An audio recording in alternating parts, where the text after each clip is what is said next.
नमस्कार, SBT news में आपका स्वागत है। पेश है 3 अप्रैल बुधवार दोपहर 1:15 बजे राजस्थान की 15 बड़ी खबरें। इस न्यूज बुलेटिन के प्रायोजक हैं विनी केक एंड मोर। तो सबसे पहले एक नजर डालते हैं आज की हेडलाइंस पर। पूर्व सांसद शंकर पन्नू, शिमला बावरी और पृथ्वीपाल सिंह संधू समेत कई नेताओं ने थामा भाजपा का दामन। पायलट ने कहा, एनडीए बिखर गया है, डर के कारण विपक्षी नेताओं को साथ ले रहे। जयपुर जिला परिषद में भर्ती फर्जीवाड़ा, बिना आवेदन के 3 को बना दिया क्लर्क। मुख्य निर्वाचन अधिकारी प्रवीण गुप्ता की कोरोना रिपोर्ट पॉजिटिव और अभी से गहराया जल संकट। और अब खबरें विस्तार से।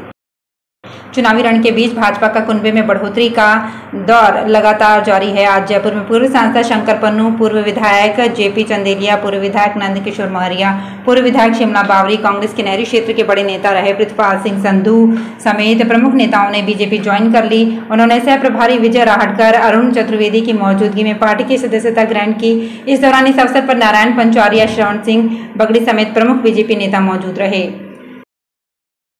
राजस्थान के पूर्व डिप्टी सीएम सचिन पायलट 2 दिवसीय बाड़मेर दौरे पर हैं। वो कांग्रेस प्रत्याशी उम्मीदवार बेनीवाल की नामांकन सभा और रैली में शामिल हो रहे हैं। बुधवार को मीडिया बातचीत में कहा कि मैं नौजवानों के हितों की बात करता रहा हूं, चाहे हम सत्ता में रहें या विपक्ष में रहें। पेपर लीक जैसे गंभीर मुद्दे पर अगर हम जड़ तक पहुंचकर बड़े लोगों को एक्सपोज करते हैं तो उसका मैं हमेशा से स्वागत करता रहा हूं, लेकिन भाजपा सरकार को प्रतिशोध और बदले की भावना से काम नहीं करना चाहिए। जिला परिषद जयपुर ने 3 ऐसे लोगों को लिपिक बना दिया जिन्होंने ना समय पर आवेदन किया था, ना शुल्क भरा था। इसका खुलासा 4 साल बाद आरटीई के तहत हुआ। हालांकि इन तीनों लिपिकों को भनक लगने पर पहले ही बर्खास्त कर दिया गया। जयपुर जिला परिषद इसी भर्ती से जुड़े एक और प्रकरण को लेकर कटघरे में है। जिला परिषद अलवर ने ऐसे 2 लिपिकों के नाम बताए हैं जिनके अनुभव प्रमाण पत्र यहां से जारी नहीं हुए थे। इन दोनों पर कार्रवाई होनी थी, लेकिन अब तक कार्रवाई नहीं की गई। मुख्य निर्वाचन अधिकारी Praveen Gupta corona report positive आई है। जयपुर में डॉक्टरों ने बताया कि गुप्ता को कल भर्ती कराया गया था, जिन्हें आज डिस्चार्ज कर दिया गया है। उनको सांस में तकलीफ की शिकायत के बाद निजी गाड़ी यहां लेकर पहुंचे थे। गुप्ता अब क्वारंटीन होकर काम करेंगे। शहर के विद्याधर नगर, सांगानेर, प्रतापनगर, जगतपुरा, परकोटा क्षेत्र समेत कई इलाकों में अभी से पानी का संकट गहरा रहा है। जलदाय विभाग सुबह शाम पानी की सप्लाई तो कर रहा है, लेकिन ये सप्लाई कम दबाव से हो रही है। सरकारी टैंकर नाकाफी साबित हो रहे हैं। लोगों को मजबूरी में प्राइवेट टैंकर मंगवाने पड़ रहे हैं। राजस्थान हाईकोर्ट ने 15 साल पहले 16 अभ्यर्थियों के एमबीबीएस में फर्जी तरीके से प्रवेश के मामले में राजस्थान सरकार से पूछा कि विवाद के लंबित रहते इन अभ्यर्थियों को एमबीबीएस की डिग्री कैसे दे दी गई। कोर्ट ने सुनवाई 29 अप्रैल तक टालते हुए इस बारे में प्रमुख स्वास्थ्य सचिव से शपथ पत्र मांगा है। कोर्ट ने केस के प्रभारी अधिकारी को भी रिकॉर्ड सहित तलब किया है। न्यायाधीश समीर जैन ने मंगलवार को रविकांत निर्वाण और अन्य की याचिकाओं पर यह आदेश दिया। प्रार्थी पक्ष ने कोर्ट को बताया कि एमबीबीएस के बाद याचिकाकर्ताओं ने मेरिट के आधार पर आगे की पढ़ाई की और अब मेरिट के आधार पर चयनित होकर नौकरी कर रहे हैं। राजस्थान में पिछले वर्ष रूठे रहे मानसून का असर जयपुर की 50 लाख से ज्यादा की आबादी की लाइफलाइन बिसलपुर बांध पर दिख गया है। जल संसाधन विभाग की ओर से मंगलवार को बांध की भराव स्थिति की ताजा स्थिति के आंकड़े जारी किए तो जलदाय विभाग के इंजीनियर्स में खलबली मच गई। बिसलपुर बांध में 40% पानी ही बचा है और अप्रैल के महीने से ही शहर की पेयजल व्यवस्था लड़खड़ाने लगी है। अब चिंता यही है कि भीषण गर्मी के 3 महीने कैसे निकलेंगे। कुणाल की शादी 2008 में हुई थी।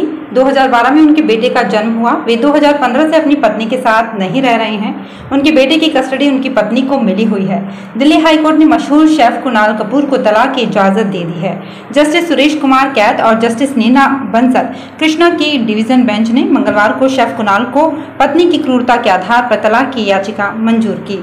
कोर्ट ने कहा कि कुणाल की पत्नी ने पब्लिक में सबके सामने कुणाल का अपमान किया है।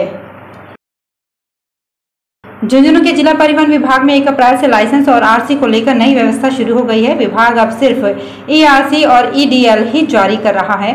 स्मार्ट कार्ड पूरी तरह से बंद कर दिए गए हैं। 1 अप्रैल से परिवहन सेवा सिटीजन पोर्टल से वाहन स्वामियों को पीडीएफ के रूप में वाहनों के रजिस्ट्रेशन सर्टिफिकेट और ड्राइविंग लाइसेंस जारी किए जाने लगे हैं। राजस्थान शिक्षा विभाग की ओर से शिक्षा के अधिकार के तहत निजी स्कूलों में निःशुल्क प्रवेश की गाइडलाइन जारी की गई है। इस बार आरटीई प्रवेश के कई प्रावधानों में बड़ा बदलाव किया गया है। आय प्रमाण पत्र बनवाने में फर्जीवाड़ा रोकने के लिए अब अभिभावक का आय का खुद का घोषणा पत्र नहीं चलेगा। इसके लिए राजस्व विभाग द्वारा निर्धारित प्रारूप में ही आय प्रमाण पत्र बनवाना होगा। पहली कक्षा में प्रवेश के लिए भी आयु सीमा में 1 साल की कटौती कर दी गई है। इस साल 6 से 7 साल के बच्चों को ही पहली कक्षा में प्रवेश हो सकेगा। जयपुर से दिल्ली वाया बांदीकुई जाने का सफर अब 33 किलोमीटर घट जाएगा। बघराना से बांदीकुई के श्याम सिंहपुरा तक बन रहे नए एक्सप्रेसवे से दिल्ली के लिए कुल समय से 1 घंटे की बचत होगी। नायला रोड से आगरा रोड के बीच इस एक्सप्रेसवे का डामरीकरण भी शुरू हो चुका है। अगले 10 महीनों में काम पूरा हो जाएगा। बघराना के पास पेट्रोल पंप के पीछे निर्माणाधीन 4 लेन के एक्सप्रेसवे की क्लोर लीफ का काम शुरू हो गया है। इससे आगरा रोड से कनेक्ट होने में सिर्फ 200 मीटर रोड बननी बाकी है। लोकसभा चुनाव के दूसरे चरण के मतदान के लिए मंगलवार को चित्तौड़गढ़ से भाजपा प्रत्याशी सीपी जोशी, जोधपुर से कांग्रेस के करण सिंह उच्चारड़ा, झालावाड़ बारां से बीजेपी के दुष्यंत सिंह समेत कई उम्मीदवारों ने नामांकन किया। नामांकन के साथ दिए शपथ पत्र में प्रत्याशियों की प्रॉपर्टी से जुड़ी रोचक जानकारी सामने आई है। चित्तौड़गढ़ से भाजपा प्रत्याशी और प्रदेश अध्यक्ष सीपी जोशी की प्रॉपर्टी 5 साल में करीब 1 करोड़ रुपए बढ़ी है। जोधपुर से कांग्रेस प्रत्याशी करण सिंह उच्चारड़ा और उनकी पत्नी सुप्रिया दोनों करोड़पति हैं। करण सिंह 9 लाख रुपए की घड़ी पहनते हैं, लेकिन दोनों और परिवार के किसी भी सदस्य के पास गाड़ी नहीं है। बाड़मेर में पहली बार लोकसभा चुनाव में हाथ आजमा रहे रविंद्र सिंह भाटी के सामने भाजपा के कैलाश चौधरी और आरएलपी से कांग्रेस में आए उम्मीदवार राम बेनीवाल हैं। भाटी तीसरी बार निर्दलीय चुनाव लड़ रहे हैं। रविंद्र अब तक जो भी निर्दलीय लड़े हैं जीते हैं। तमाम मान मनोहार के बावजूद भाटी मैदान से हटने को तैयार नहीं है। जैसलमेर में लोकसभा चुनाव को लेकर प्रशासन के साथ पुलिस भी अलर्ट मोड पर है। जिले में आचार संहिता लगने के बाद से ही पुलिस ने भी शांतिपूर्ण चुनाव संपन्न करने के लिए कमान संभाली है। जैसलमेर पुलिस ने जिले भर में अवैध गतिविधियों को रोकने के लिए कड़ी नाकाबंदी भी शुरू कर दी है। एसपी सुधीर चौधरी के निर्देश पर शहर में पुलिस ने अपने अपने क्षेत्र में नाकाबंदी शुरू कर दी है। नाकाबंदी के दौरान सभी वाहनों को चेक करने के बाद ही आगे की ओर जाने दिया जा रहा है। उदयपुर रेलवे स्टेशन पर टिकट खरीदते समय ऑनलाइन पेमेंट की सुविधा के लिए अभी यात्रियों को और इंतजार करना पड़ेगा। रेलवे की ओर से 1 अप्रैल से सभी रेलवे स्टेशन पर डिजिटल पेमेंट की सुविधा शुरू करने का दावा किया जा रहा था, लेकिन अधूरी तैयारी के चलते इस व्यवस्था को लागू नहीं किया जा सका। इससे यात्रियों को फिलहाल नगद राशि से ही भुगतान करना होगा।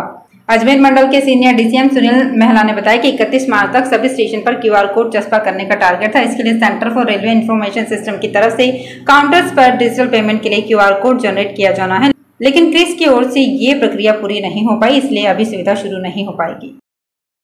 तो फिलहाल इस बुलेटिन में इतना ही। फिर हाजिर होंगे कुछ और बड़ी खबरों के साथ।